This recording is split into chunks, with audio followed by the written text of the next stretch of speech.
My job and the things that God has put my hand to, visiting the incarcerated women in our community, and my life, the joy of it is I am aware of Christ in me is not repelled by that brokenness. It's the reason that we're alive as the church. It is to allow him to change us into his image so that we reflect him to the world that is still broken. When I think about my own testimony and the evening that he rescued me from me, he was drawn to my sin. It was why he came.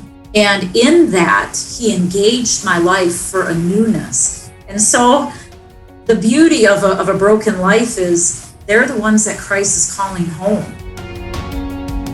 All right, welcome everyone to our podcast, Renew Your Mind. With us today, we have Senior Pastor Paul Gruenberg, and we have our Youth and Family Director, Jeremy Touroo, and we have a guest speaker, Jennifer VanRyckeghem of the New Life Pregnancy Resource Center.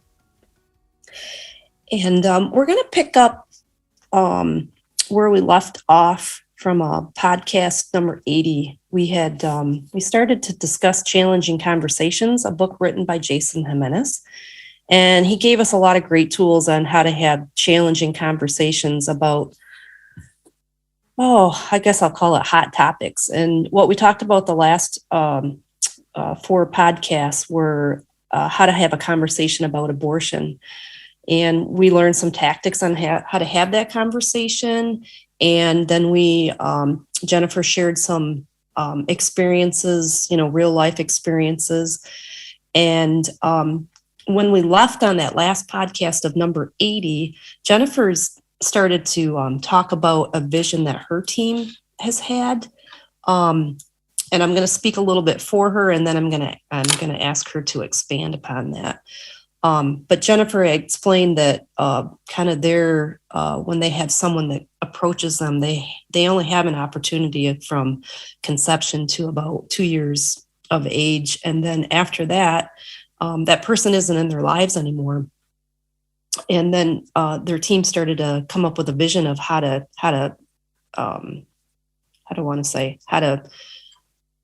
fix that.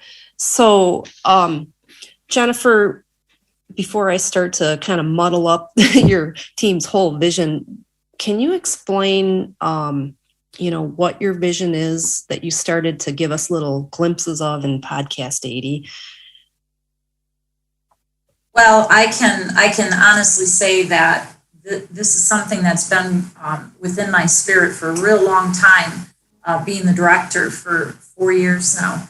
But I feel like God is putting momentum behind it now, and I'm excited even in the unknown as we journey forward.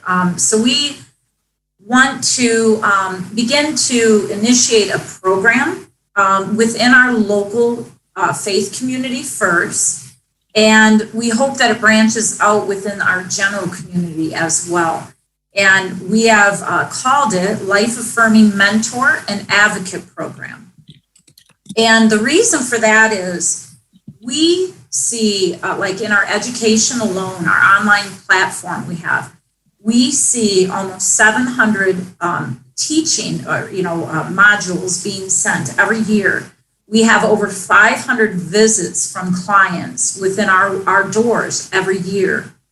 And the common factor, right, of all of that is they are really broken. And we are a organization that our service and our staff works on behalf of men and women and families from conception until around 2 years of age. And yes, we develop friendships with those clients, and many of them come in even after they no longer need our resource. But there's that lack. There's that lack that we see. And so as a parachurch organization, meaning we, as a faith-based nonprofit, we're here for the church. We're here to go with hands wide open to the members of every congregation and to bring our skill set and what we know to the body of Christ, so now by doing that, we are multiplying advocacy in behalf of our work, because in the long run, what our parents need, what the family unit needs, is the church. They need far more love and influence by God's people than what we as a staff can handle from conception to 2 years of age. So ultimately, the program we've designed is for us to come in our specialties, train the body so that they can carry that beyond 2 years of age, and actually ultimately be the people that bring them to us, instead of we're out there advertising ourselves. We want the individuals within our community to be drawn to these mentor groups in every church body. Jennifer, can you help us out with, can you summarize what, when you say the word training, what are you training your clients from the time that you're in their lives, and what kind of training does your vision hope that the church provides? Or can you summarize what that training is? Yeah, to the best of my ability. We see a lot of brokenness, very variable difference, right? And so we try to also refer out to other organizations that maybe, because we see a lot of addiction within our family units. We see homelessness within our client base, abuse. And so we try to refer that out into our community. But our education platform, which is Bright Course, it has everything from fathering to mothering to life skills to budgeting to codependent behaviors, understanding why you're an addict, understanding the deep roots of your soul issues. There's just hundreds of classes. So we're actually, because of that online platform, we're bringing in a lot of those issues, right? Mm-hmm. Even more so than just pregnancy and childbirth, because that online platform has so much. So we want to bring the training to the church on even how to be comfortable, how to have these hard conversations. Mm-hmm. We have a lot of sexual risky behavior that is bringing a lot of consequences to the family unit. And so we have to have those hard conversations. So we want to bring training in a lot of different areas, even the normalization of grief. Mm-hmm. We have women and men that we see that have lost their children in miscarriage. They're grieving over the abortion. And some of them attend churches and they don't feel safe to admit that. So we want to bring that kind of training so that they do feel comfortable to find healing. So it's a wide array of training on how to heal someone's brokenness. What's really interesting, as I was listening, a part of the training is to help others become more Christ-like, or to disciple them, as I guess is a bottom line. And I wrote down healing from brokenness. And as I was thinking about the clients that you're referring to, Jennifer, their brokenness can come in all sorts of forms or levels. And the church isn't oftentimes good at dealing with various forms of sin. We have an acceptable level as a church of what sin is, for lack of better words, okay. But when you talk about sexual sin, when you talk about drugs and other types of activity of the clients that you deal with, you would think that the church would be able to deal with those things, but we're not always geared to deal with those. It's one thing to be prideful, but it's another thing to have a drug addiction. Mm-hmm. And the church isn't always good at helping people with those things. So we kind of just push people over to the corner, and hopefully there's a group that can deal with that. We've got a group at church now, Families Against Narcotics. That would be a great group for someone who has come to the New Life Pregnancy Center and has an addiction, or family members who are dealing with loved ones who have an addiction. And so, we as a church want to be able to provide those avenues, but we're not always good as a church in doing that. Yeah, I find it interesting. Go ahead, Jeremy. Sorry. Oh, I just was going to do a quick piggyback on what Pastor Paul said. And because that we're not necessarily good at those things, I think that also makes those who are suffering from addictions, et cetera, uncomfortable to share those things within the church family and the church setting. And so, it's kind of a two-way street there where the church can be a lot better and there's a lot of opportunity.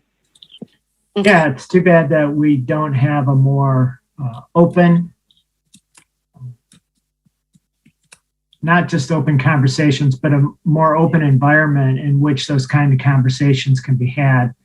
And that's why small groups are important, because when you get into those small groups when intimacy or the feeling of safety is available, then you can share that with one or two other people.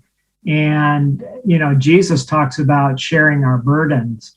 And when we share those kind of heavy burdens, it really gives us an ability to experience more healing.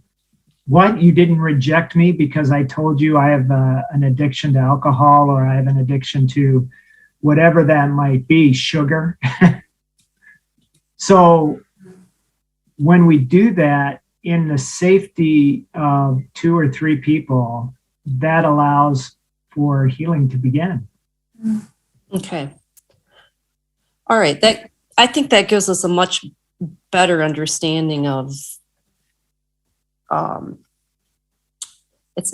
you're not talking about the vision yet. Well, it's the talking about the vision of what we're trying to give more training on. So that helps me understand it better. So, well, and again, I think I've said that in a different podcast, and Dana even was sharing it with you, that, my job and the things that God has put my hand to, in visiting the incarcerated women in our community. And so my life is, the joy of it is I am aware of Christ in me is not repelled by that brokenness. It's the reason that we're alive as the church. It is to allow him to change us into his image so that we reflect him to the world that is still broken.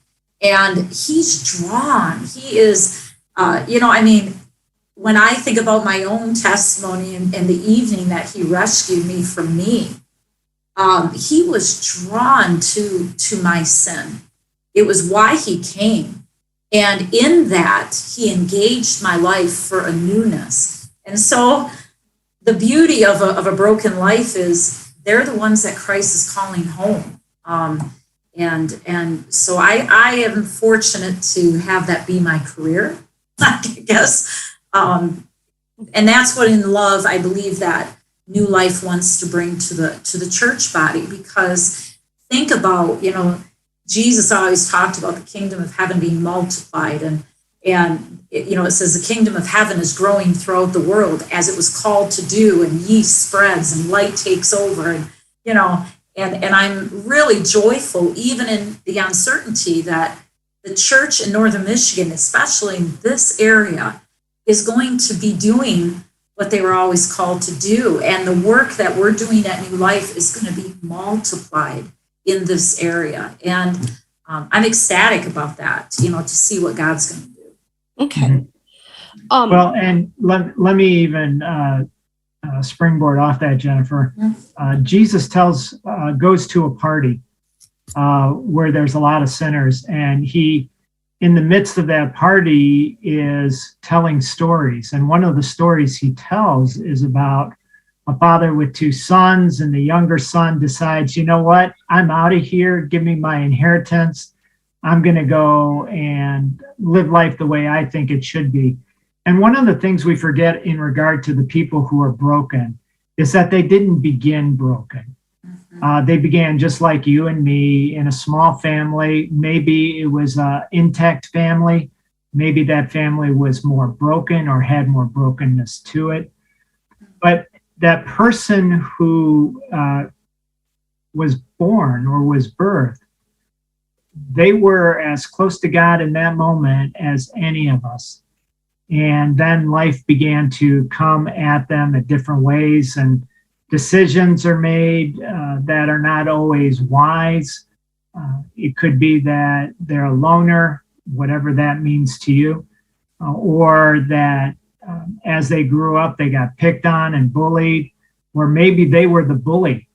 Who knows? But that wasn't God's original intent. And if we see people as God sees them, as a child of his, then that helps us to move past the behavior that they are exhibiting. And hopefully through relationships and through the work of the Holy Spirit in their lives, their ability to see who Jesus is and the love that God actually has for them, healing can come. Behaviors can change. Addictions can be healed. I think a part of our mindset has to look at people as Jesus saw them. Again, he went to a party that no Jew would have gone to, no righteous Jew would have gone to. And he mixed in with the people, and then he tells this story about how God longs for them to come back. It's that invitation to be in a relationship with me. My arms are open wide. Give him the ring and put a robe around him, and let's kill the fattened calf and let's have a good party. And yet we see these people as, and when I say these people, it could be those people who aren't in church. It could be those people who have addictions or problems with areas of life. It could be anger. It could be so many other things. But when we look at these people, we need to look at them as we look at each other, a child of God, a prince or a princess of God, and that are very worth Jesus Christ's death on the cross, just like I was. Okay. Yeah, thank you, Pastor Paul. I think what we'll do next is, Jennifer, I'm wondering if you can tell us, gonna make it tough, tell us in more detail, but not too much detail, about how this program will work. And then I think we'll take the next podcast and talk about it, take that entire podcast to talk about in more detail about the program, so we better understand it. We understand the vision, but now we need to get into the guts of how it will work. And we wanted to get some feedback from Jeremy about, how churches are receiving this program and things of that nature. So can you do that assignment? Well, knowing that we're going into another podcast for the detail will help right now. So, right. So there will be two different trainings that are available. Okay. The first one will be for advocate. Okay. That will be 6 hours roughly is what we're believing. And we can go into further of that explanation. So that everybody who attends that first meeting, number one cry of my heart is for the members of every church body to become more aware of our work. And not only that, become a voice, be looking for that individual that will need our help. and maybe volunteer on a more one-on-one basis as the congregation. So that is the advocate part. If people desire to become a part of a mentoring group, that we will ultimately be able to move into our community as, like I said, we're in the middle of all that, or the beginning of the details. They will be a life-affirming mentor group or a LAMS group.